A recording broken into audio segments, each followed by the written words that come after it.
सोचिए अगर एक दिन पूरे शहर को खाली करा दिया जाए क्योंकि जमीन के नीचे एक ऐसा बॉम्ब मिला है जो किसी भी पल फट सकता है। हजारों लोग अपनी जान बचाकर भाग रहे हों, पुलिस सड़कों को बंद कर चुकी हो, आर्मी के सबसे बड़े बॉम्ब एक्सपर्ट मौके पर पहुंच चुके हों, लेकिन किसी को यह अंदाजा भी न हो कि असली खतरा बम नहीं बल्कि करोड़ों डॉलर्स की एक ऐसी रॉबरी है जो उसी समय उनके सामने हो रही है। और सबसे हैरान करने वाली बात यह है कि इस रॉबरी में चुराए जाने वाले हैं लाखों नहीं बल्कि लगभग 30 मिलियन डॉलर्स के ऐसे हीरे जिनका कोई रिकॉर्ड नहीं है। दूसरी तरफ बैंक के अंदर करोड़ों का कैश भरा पड़ा है और कुछ लोग शहर में फैले डर और अफरा तफरी का फायदा उठाकर चुपचाप उसे समेट रहे हैं। लेकिन कहानी यहीं खत्म नहीं होती। जैसे जैसे राज खुलते हैं वैसे वैसे पता चलता है कि जिस बॉम्ब को सभी असली समझ रहे हैं उसके पीछे भी एक खतरनाक साजिश छिपी हुई है। हर नया खुलासा पिछले खुलासे से ज्यादा चौंकाने वाला है। आखिर कौन है ये लोग जो पूरे शहर को बेवकूफ बनाकर करोड़ों डॉलर लेकर गायब होने वाले हैं? क्या बॉम्ब सच में फटेगा? असली हीरे किसके पास जाएंगे और कौन आखिरी समय में सबसे बड़ा धोखा देगा? यकीन मानिए इस कहानी का आखिरी ट्विस्ट जानने के बाद आप कुछ सेकंड तक स्क्रीन से नजर नहीं हटा पाएंगे। कहानी की शुरुआत में कुछ मजदूर एक कंस्ट्रक्शन साइट पर खुदाई का काम कर रहे होते हैं। तभी अचानक उनकी मशीन जमीन के नीचे दबे हुए एक बहुत बड़े बॉम्ब से टकरा जाती है। ये देखकर सभी लोग घबरा जाते हैं। सबसे डराने वाली बात ये थी कि ये बम किसी भी समय फट सकता था और उसके धमाके से आसपास का पूरा इलाका तबाह हो सकता था।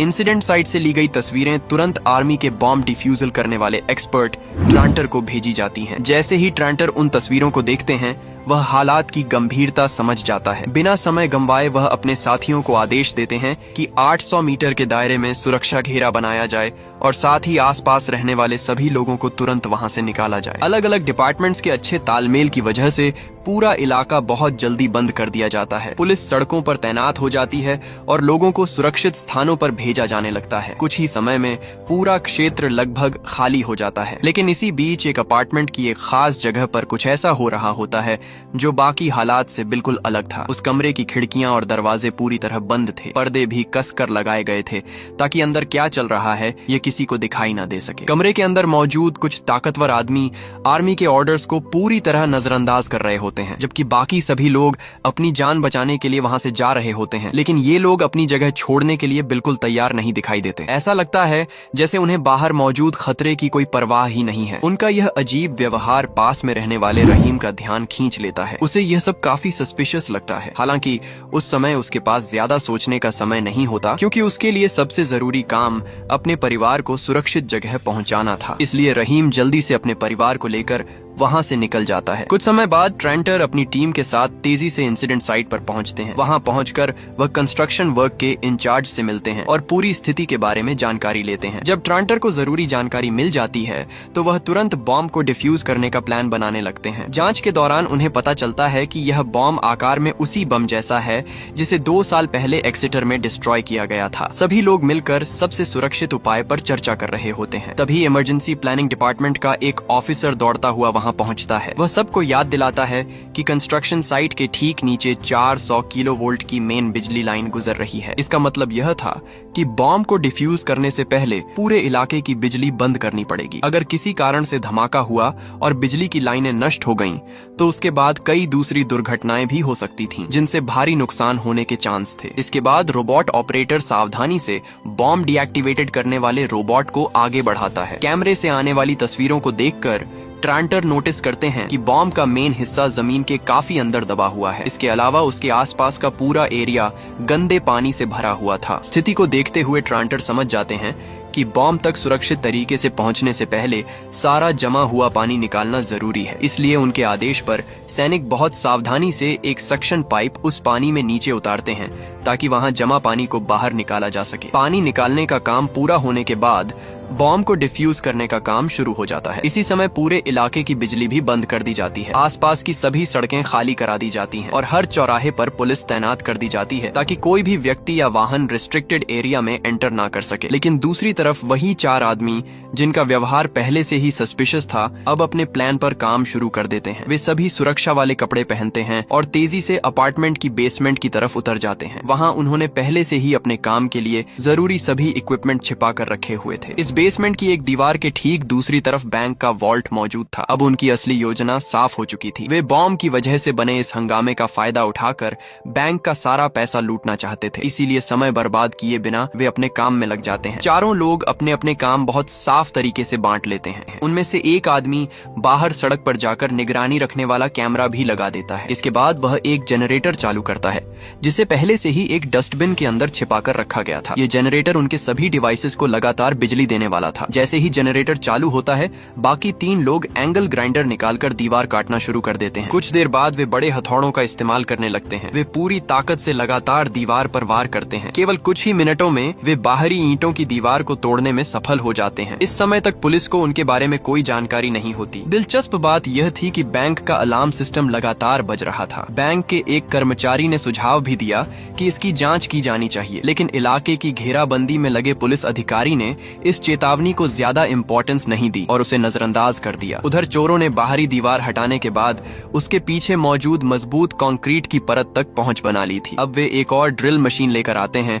ताकि अगले फेज का काम शुरू किया जा सके, लेकिन यह काम बहुत पेशेंस मांगने वाला था। ड्रिलिंग के दौरान काफी तेज आवाज निकलती थी और यही आवाज उन्हें पुलिस के सामने बेनकाब कर सकती थी। इसलिए गैंग का एक सदस्य कोरालिस बाहर निगरानी के लिए तैनात किया जाता है। उसका काम था पुलिस की हर हरकत पर नजर रखना। जैसे ही कोई पुलिस की गाड़ी वहां से गुजरती दिखाई देती, वह तुरंत अपने साथियों को मशीन बंद करने का संकेत देता। इसी दौरान कंस्ट्रक्शन साइट पर भी काम आगे बढ़ चुका था। सारा गंदा पानी निकाल दिया गया था और ट्रांटर अपने साथियों के साथ स्पेशल इक्विपमेंट लेकर दोबारा बॉम्ब के पास पहुंचते हैं। वह सावधानी से मिट्टी हटाते हैं और तभी उन्हें बम के ऊपर लगा एक प्रेशर डेटोनेटर दिखाई देता है। ट्रांटर बहुत ध्यान से उसकी जांच करते हैं। जांच के दौरान उन्हें पता चलता है कि एक प्रेशर डेटोनेटर अभी भी सही हालत में मौजूद है और पूरी तरह खराब नहीं हुआ है। लेकिन इससे भी ज्यादा चिंता की बात कुछ और थी। जांच को आगे बढ़ाने पर ट्रांटर को पता चलता है कि बॉम्ब में केवल प्रेशर डेटोनेटर ही नहीं लगा हुआ था, उसके अंदर एक टाइमर डेटोनेटर भी छिपा हुआ था। ये खोज सभी के लिए बेहद चिंता की बात थी। स्थिति की गंभीरता समझने के लिए ट्रांटर एक स्पेशल सुनने वाले इक्विपमेंट का इस्तेमाल करते हैं। जैसे ही वह इक्विपमेंट की मदद से अंदर की आवाज सुनते हैं, उनके चेहरे का रंग उड़ जाता है। उन्हें साफ सुनाई देता है कि टाइमर अभी भी चल रहा है। इसका मतलब यह था कि बम किसी भी समय फट सकता था और किसी को यह नहीं पता था कि उसके पास कितना समय बचा है। ट्रांटर का सहायक तुरंत यह जानकारी कमांड सेंटर तक पहुंचाता है। वहां मौजूद अधिकारी भी यह खबर सुनकर हैरान रह जाते हैं। अब खतरा पहले से कहीं ज्यादा बढ़ चुका था, क्योंकि अगले 48 घंटों के अंदर किसी भी समय एक्सप्लोजन हो सकता था। मौत के इतने करीब खड़े होने के बावजूद ट्रांटर हिम्मत नहीं हारते। वह तेजी से एक मैग्नेटिक टाइमर इंटरसेप्टर निकालते हैं और उसे बम पर लगा देते हैं। इसके तुरंत बाद वह मजबूत सिक्योरिटी शील्ड के पीछे चले जाते हैं और सभी लोग सांस रोककर रिजल्ट का इंतजार करने लगते हैं। कुछ समय बाद सभी को राहत मिलती है, क्योंकि इंटरसेप्टर टेम्पोरेरी टाइमर की गिनती को रोक देता है। हालांकि खतरा पूरी तरह टला नहीं था, ये केवल थोड़े समय की राहत थी, जबकि असली समस्या अब भी उनके सामने मौजूद थी। स्थिति का एनालिसिस करने के बाद ट्रांटर बताते हैं कि सबसे सुरक्षित तरीका यह होगा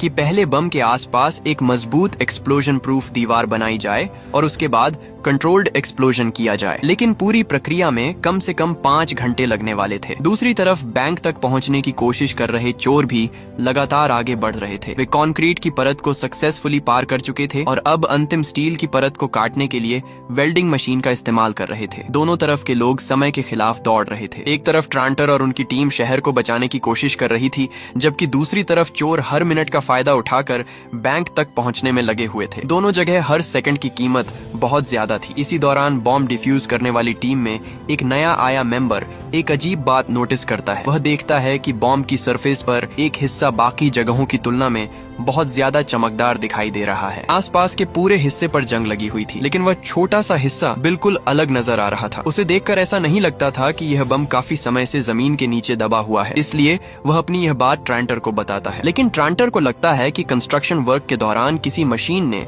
गलती से उस हिस्से को रगड़ दिया होगा, इसी वजह से वह चमकदार दिखाई दे रहा है। इसलिए वह इस बात पर ज्यादा ध्यान नहीं देते और अपने काम में लगे रहते हैं। उधर बैंक में घुसने वाले लोग आखिरकार स्टील की दीवार भी तोड़ने में सफल हो जाते हैं। जैसे ही वे वॉल्ट के अंदर पहुंचते हैं, सबसे पहले कैमरों पर धुंध जैसा स्प्रे करते हैं ताकि उनकी वीडियो रिकॉर्ड ना हो सके। इसके बाद वे अंदर रोशनी की अरेंजमेंट करते हैं और रॉबरी की तैयारी शुरू कर देते हैं। वैसे दोस्तों, अगर आपको भी ऐसी होश उड़ा देने वाली फिल्में पसंद आती हैं जहां हर मिनट कहानी नया मोड़ लेती है, तो वीडियो को लाइक जरूर जरूर कर देना और कमेंट में बताइए कि आपको अभी तक सबसे ज्यादा चौंकाने वाला पल कौन सा लगा है। साथ ही चैनल को सब्सक्राइब कर लीजिए क्योंकि आगे कहानी और भी खतरनाक होने वाली है। वॉल्ट के अंदर उन्हें काफी सोना भी मिलता है, लेकिन सोना बहुत भारी था और उसे लेकर भागना आसान नहीं था, इसलिए वे मजबूरी में उसे वहीं छोड़ देते हैं और नकद पैसों और छोटे कीमती गहनों पर फोकस करते हैं। दूसरी तरफ बॉम्ब डिफ्यूज करने वाली टीम का नया सदस्य अभी भी संतुष्ट नहीं था। उसे लगातार लग रहा था कि बॉम्ब में कुछ न कुछ गड़बड़ जरूर है, इसलिए वह एक बार फिर